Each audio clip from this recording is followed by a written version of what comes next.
that I went through and all that. So the experience. Ooh, the Writing. Most probably, most probably like writing the book. Yeah. I like, as you said, that part where you said you made a promise to yourself to be honest. Yeah. And I think that was where you experienced being authentic. Yeah. You were like, by fire, by force, there's on one and Ginji. For this is me, yeah. This is my voice, Yeah. This is how it's going to look like. Wow, welcome back to Giving Spring Podcast.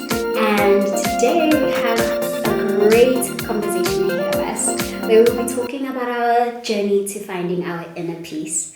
Today I have with me a wonderful, inspiring author and psychology student. Please introduce yourself and tell us more about you. Oh, hello. Hey everyone. My name is Naledi. I think she already told you guys that I'm a psychology student and I'm an author. Yeah, that's all about me, I guess. I love that. Great.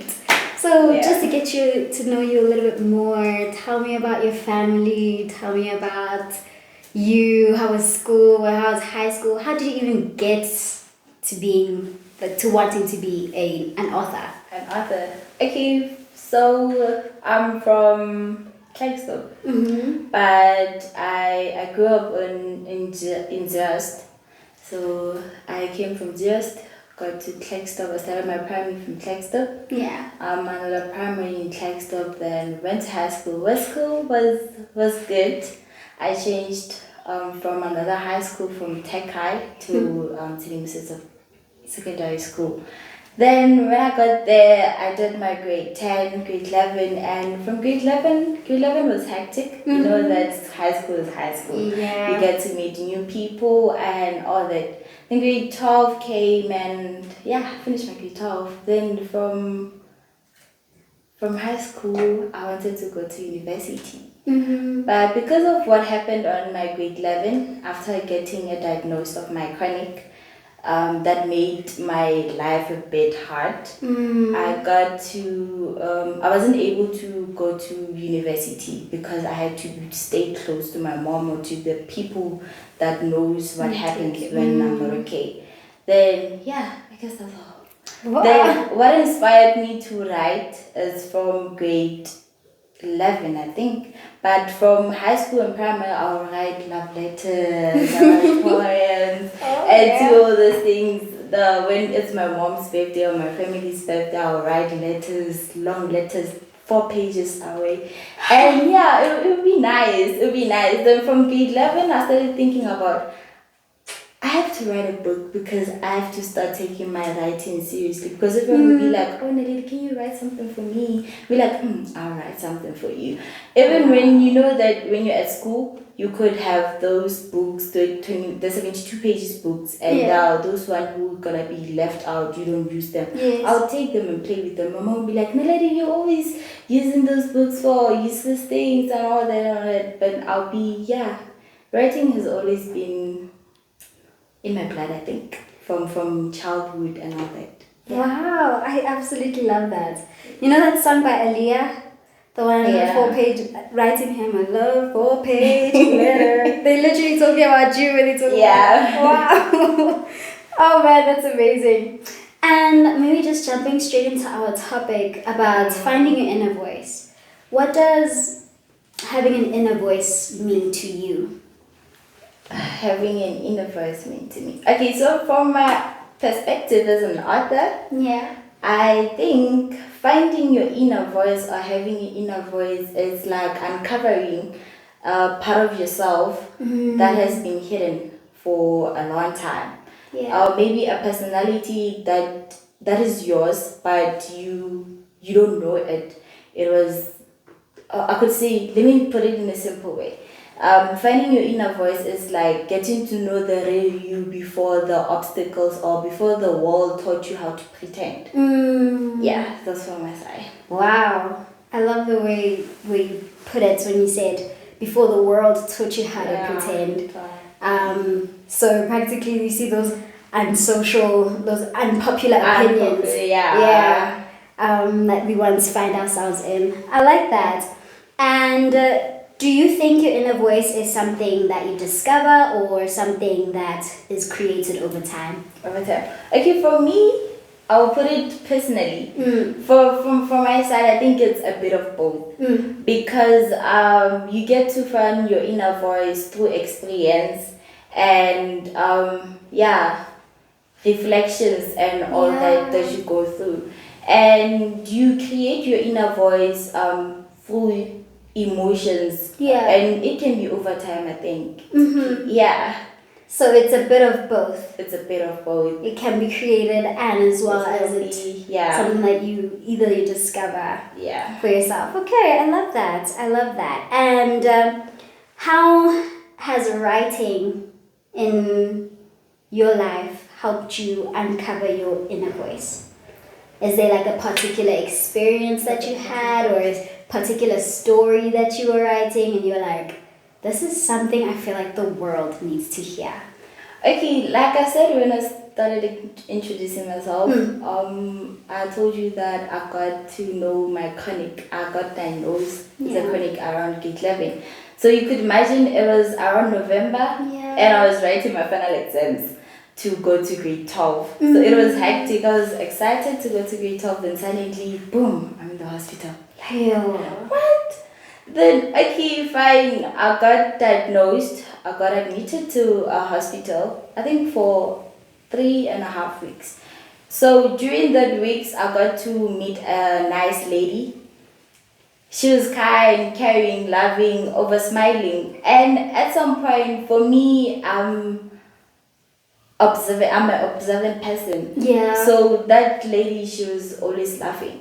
She was always smiling and all that. Then there was this day when I get to conclude with myself, oh no, I have to get to know her deeply. Why is she always smiling? Why is she always laughing? Even when that thing we said doesn't need you to smile or laugh a lot, but she could laugh and she could smile. And one day she came to me and she was like, Naledi, apparently I'm not my real self. Then I got to ask the question, oh, why? Then she was like, okay, from my childhood, I faced this and that. So apparently the story is that she faced abuse from her father as a child till, I think she said, 13 years. Wow. So it was hard. Then at the point, she cried with me and all that. Then from that day, we were okay. I was okay. Then I got to conclude with my mind, okay, so this is why this person is like this. The next morning, when I went to check her on her ward, then apparently I got her, she left us, she died. And it was pretty sad for me because that day we ended like, okay, I'm gonna tell my family because she said that her mother doesn't know about the story and her family they don't know about her story. So I was like, okay, how about you try to talk with people or maybe see a psychology or someone who can unburden everything and all that. Then she was like, okay, I'll try to talk with my family. But apparently she never got a chance to do that.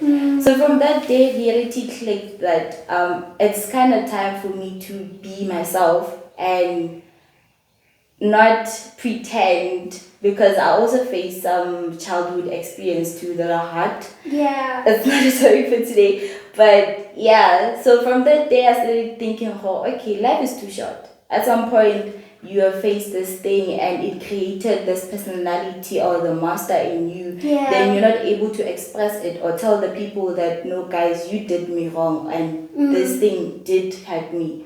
Then I got to realize, no, okay, let me start writing. Because I'm always writing and I was in grade 10, I was thinking to write a book. But it was just a silly thought. I was like, nah, I'm really writing a book. Write a book. No! Then grade 11 came. Then that day I was like, I think it's time to take my writing seriously. That's when I started expressing my emotions. So for me, writing is like a mirror to my soul. You know that when you stand in the mirror, it's like a reflection. So a mirror is like a reflection to my soul, whereby I can tap in my inner world when I can express my feelings, my emotions, and my thoughts. And one thing that I learned about me is that when I start writing, I have this key source. It's like a row. I have to be honest. Like it's a must to be honest with my writing. So after writing, I'll go back to my emotions. Oh, okay, so this is how you are, lady, when you are like out there on your inner world and all that. That's when I started getting to oh my word. As I'm listening to you speak, I'm just like, oh my gosh, you have no idea how incredible you are. It is so wonderful to just hear you speak about your passion in writing and how you even made a promise to yourself to be honest within your writing. And already as humans, we just have a hard time being honest with ourselves. Yeah. And for you to tap into something that makes you honest, it's so beautiful. Yeah. Even as you were speaking, I loved how you got a chance to be that somebody. Yeah. You know? You were there for that lady, although she wasn't able to maybe express what she should have due to the short time that she had on this earth. Yeah. But you played such a crucial role for her. And then now that's even an inspiration for us, to find our inner voice as well. Because we don't know what our inner voice who else can it help, and what else can it bring. I loved that. Thank you so much for sharing that. My pleasure. And so I just wanted to also ask you this question. Ooh. It says, how can writing creative expression uncover someone truly themselves? That's a nice question. So like I said from this past question, when I write, I be honest. Yeah. So, when I tap in on my inner world, things just go quiet. It's like everything goes silent. So I started writing about, okay, my day. Let's say my day, I get to meet this new person, and apparently this person didn't do something that I didn't like, or my day was just perfect and all that. Then I started writing, okay, dear me, or dear lady, or dear diary, and all that. I started writing and all that. Then there's this day when I'm gonna go back to my diary. Maybe if I'm not feeling good or in a good mood, I'll go to my diary and just read. I'll be like, oh, it comforts me that okay, you're strong, lady. If you were able to go through this, it means this thing is not that big. You also can overcome the situation that you're going through. Yeah. So writing, I would encourage people to write more, because now it's really tough for people to talk to other people, because some people take things that are not, what can I say it? How can I put it in a right way? People take things that are too personal to other people, and they think they are jokes or something, a little something, and apparently it means a lot to another person. So when you start writing, you feel that ease. It's like, for me, when I start writing, maybe if I'm not feeling good, it's like something is unweighted from my shoulders. So if you start writing and being honest with it, it's literally gonna help you a lot, because you can even cry, you can even do everything. And it's like talking to yourself. It's nice talking to myself, like, no, you did this, and that. Yeah. I can relate to the talking to yourself part. Yes. Yeah. I think for me, I don't enjoy writing much. Like it's not. It's just I don't know. Like I feel like it needs consistency. Not really. But then like mina njengia hesitator. I can't keep up with it at times. Yeah, but what advice would you give someone like me that doesn't really enjoy writing or finds writing to be tedious? What other things can I do to discover my inner voice? But I think writing starts from loving to read. I mean, when you start reading journals, reading novels or stories, that's when you be like, oh, I can write something for myself too. But for me, I started small. I still remember I was still in grade 10. That's when I started getting my first journal. So this journal, I made it for myself. It was from a textbook. Then the pages from the back, there were lines. Yeah, you see the page. That's not writing. Then on the front page, I wrote privacy. But the problem is that I could take that book and just leave it there and all that. That's when I started having my own journal. So when I started writing, I would write poems, maybe copying them from the phone, maybe like reading them all alone when I'm bored. So I think if you start reading more, and maybe you should get yourself a journal or a notebook, a cute notebook. Then you start writing about your day. Oh, okay, so today my day was just okay. I did this. That's when you're gonna get used to it. I agree. And literally it's gonna help. Like, trust me, it is gonna help. I agree with you. Maybe I should try that. I think for me, I stem from trauma. You know what happened to me? What happened? So I had a journal. My mom bought me a beautiful journal. I had a lock and everything. I think I was like 9, still primary school. And I have a sister that is like 3 years younger than me. Yeah. Once upon a time, she took my diary and she took it to school and she showed all my friends. So I have trauma. Wait, you didn't lock it. I did, but how come she was able to go through it? Because it was like the lock. I know I lose things, so the lock and the key were together. Yeah. Yes. So I didn't put them apart. I left it in the box that my mom put me in and everything, and I had written, and then like the keys, I put them at the back of the box, and then lock my diary. My younger sister took it one day, and she went to go show all my friends, and it was the kids during aftercare. Yeah. So during aftercare, they'd be like, "Oh, I read your diary," and I'm like, "What?" Yeah, it said this, and I was like, "No, it didn't say that." And then it was there. So mine maybe just stems from trauma, but I'd absolutely love to start journalizing. You know. But tell me, I got a question. Yeah. What was in the diary? What was in the diary? I don't remember. I was 9. Maybe it was like I don't even remember, but. I know, like, those were during my little prime times, you know, where I was a little, like, naughty. Maybe I stole somebody's chocolates or pen or something. You'd be like, I stole someone's chocolate. Yeah. I get you. Possibly, yeah. High possibility that that's what's written in there. Also, just even thinking about that, you know, I think it's such a great tip that you gave to love reading, so that we can be able to also enjoy writing. It also automatically also makes me think of, I think one of the apostles shared how important it is to journalize. Yeah.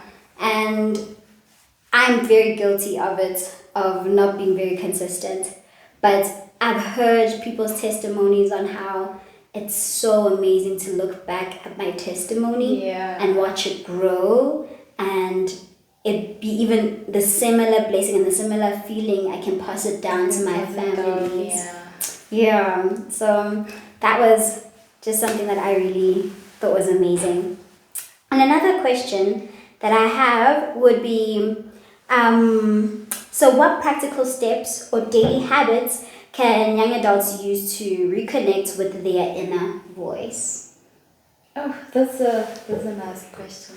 I'm still also struggling from that, but let me just answer it. Okay, habits.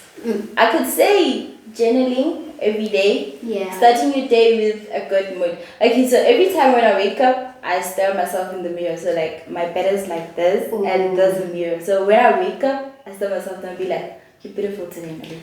You see? So from there, I take my notebook and write what I want to do throughout the day. And I'll be like, okay, today I'm not going to let anyone ruin my mood and all that. So if you get or make it a routine of waking up like that. Yeah. Mostly as a young adult that goes through, or a person who struggles with insecurities or who overthinks and all that. I think it's a good thing to start like that. So get used to journaling. What you wanna do, what you wanna achieve in life, and what happened to you. Because you can go back and be like, but now I feel weak. But if you go back to your journal, be like, oh, I mean, like, I passed this thing. I never thought I'll be able to pass this, but I did. So it means now I can also. So it encourages you to keep on going. So, and again, I think exercising also could help you find your inner voice. And I'm also trying to get that. I'm trying to start exercising.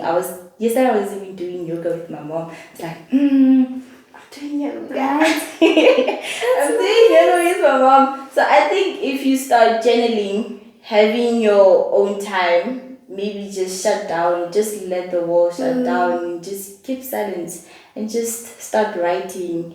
And yeah, for me, writing is number one. If you could start writing and get used to journaling, it's one thing that can help you find your inner voice. I don't encourage people to talk to people, but I think if you find yourself one person, and plus praying has been playing a big role in my life.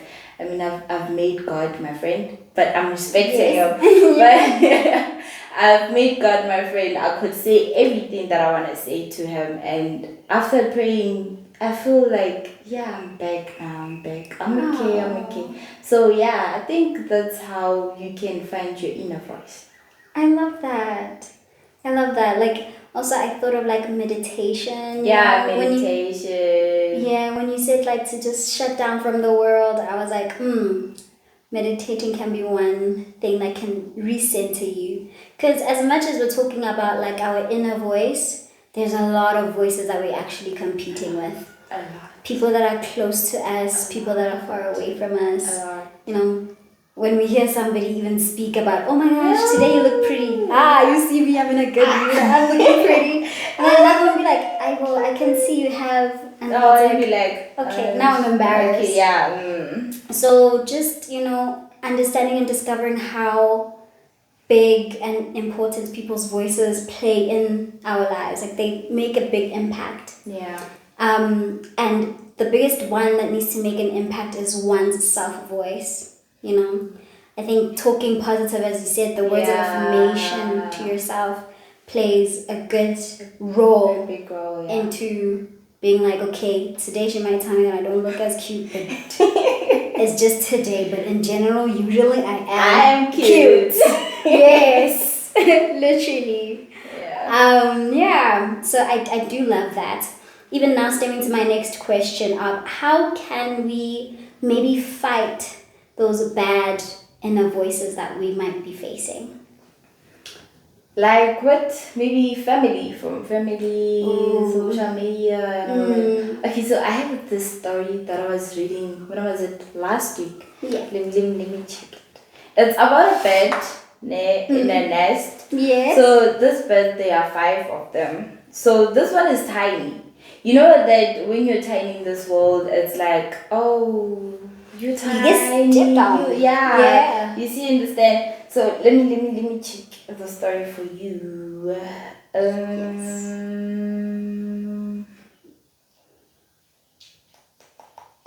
was it? Okay, so here it is. It says that wait. Okay, it's like the story of a young bird who's raised in a nest with a broken wing. So this bird was tiny, and he went out. He was trying to fly. Then apparently he got his wing broken. Then the other birds in the nest kept telling him that you'll never fly. You're too small. You're too weak. So the young bird started believing them, and he stopped trying to fly. So at that time, he forgot that he's meant to fly and to soar through the skies. That he got wings to keep him in places. So that's what happens with us. And when maybe our family. So I still remember when I had this no, let me make an example about my book. So I remember when I started writing my book, and I was like, I didn't have a laptop at that point. That I had to go to internet cafes to type every day. Because I never had something to do. I was at home. If I'm not reading, I'm on my phone, I'm watching TV, and I could discover that I spend more hours doing useless things whereby I can do something that's valuable with that time. Yeah. Then I started going to type at internet cafes, and my mom, was like, "You always out, my lady, and all that. you're writing a book out. Are you sure that it's gonna work out and all that? So at some point, I end up feeling like, oh, it's kind of useless typing because I'm gonna type and it's just gonna stay there. That's crazy. Then at some point, I talked to Brother Johnson, and Brother Johnson was like, no, lady, you should stand up for your book and all. Even though you don't have the support that you need, but I am here to support you. Then from that day, I started standing up without facing or listening to my family or my friends' pressure. Because I had a friend who would be like, Naledi, a book needs money, you're gonna spend and you don't have money right now and all that. So I think if we, as people, if we try to silence or not to listen to other people's comments or their perspective or how to do our things, would help us to stop or to continue with whatever we wanna do.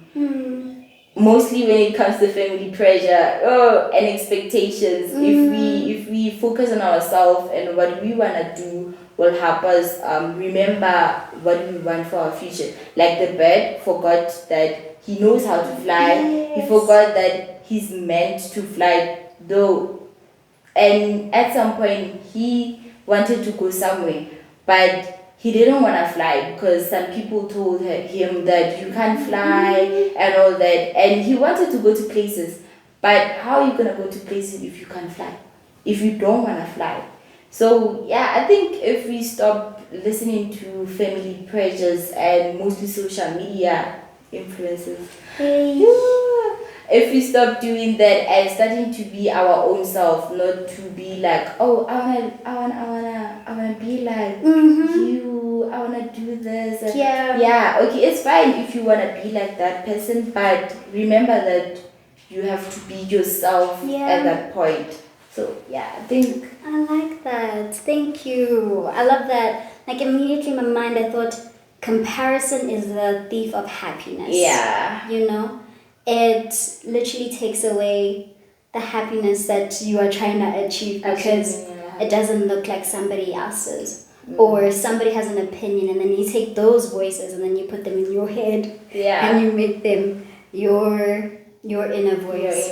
That's why they kept on saying that we have to ignore external voices and sounds because they know how to damage your self-esteem and all that.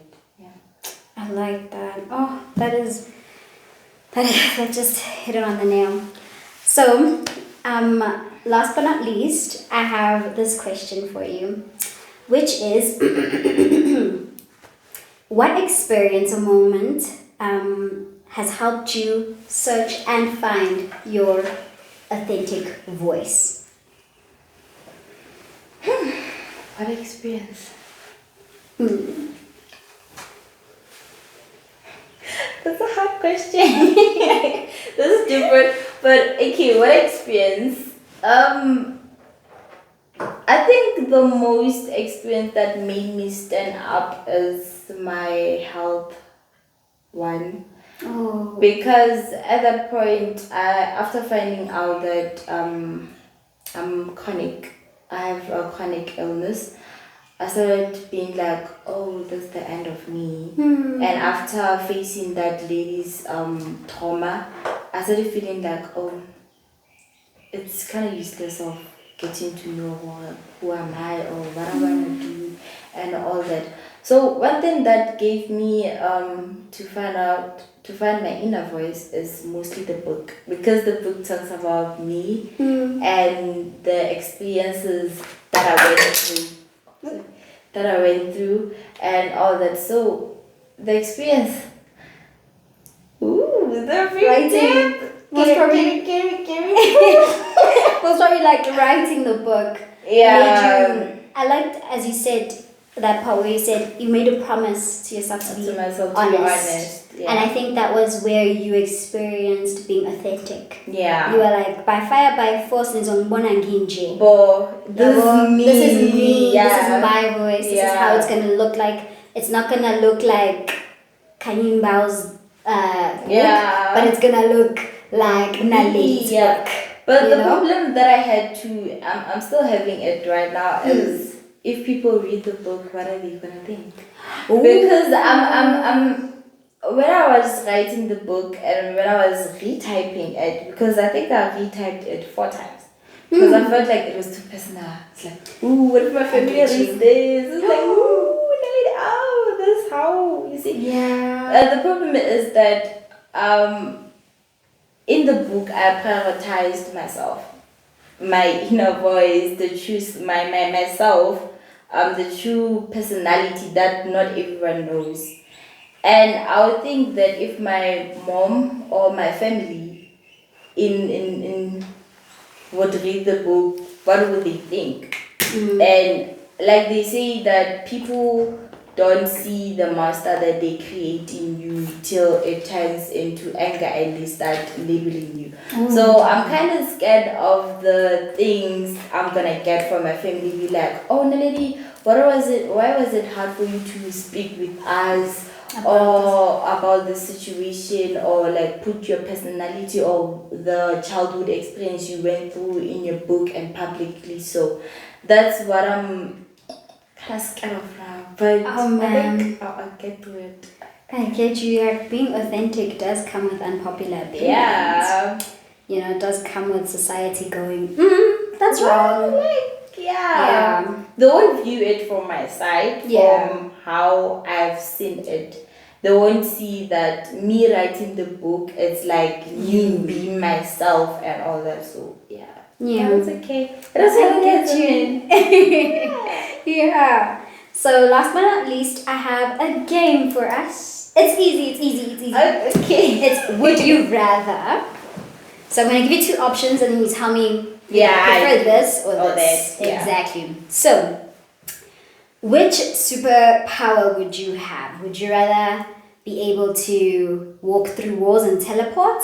Or would you rather be able to read people's minds? Read people's mind. It's always been my option, like for real. It has always been my option. Okay, I understand. Should I explain? Please do. Because like I'm understanding but not understanding. Okay, so reading people's mind, I get to know what they are thinking about me. Yeah. I have this thing of, I would ask my mom, after taking a bath or fixing myself, I would be like, Mom, do I look cute? And my mom would be like, yeah, you're okay. And I would think, oh no, she's just saying this because of I'm her child and all that. And again, beside that, I would like the superpower to get to know what people want to say out loud.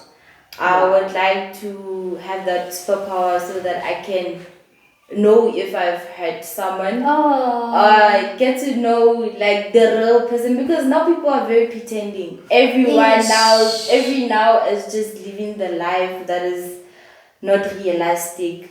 They are just living their life after all the flaws and all that. So I would like to know, like, who are you, like the real you. So I would, besides asking you a question, obviously if I ask you the question, I was like, okay, who are you? You're gonna tell me about who are you. Yeah, and the things I do. Yeah. That's how so at least without asking, I'll be looking at you and be like, So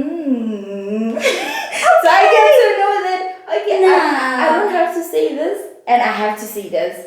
So yeah. Oh, that's actually beautiful. I like the reason why you'd have the superhero, the superpower. That I'd give it to you. And it also include having maybe a business mind. Maybe people be like, oh, I want to do this, and then you do it, and be like, guys, I have the capability of doing it. But yeah. Oh no, okay. Next question. Okay. Would you rather fly? No? Yeah. Or run really fast? Like the Flash kind of run. The Flash kind of run? Yes. Yeah. I rather fly. Why?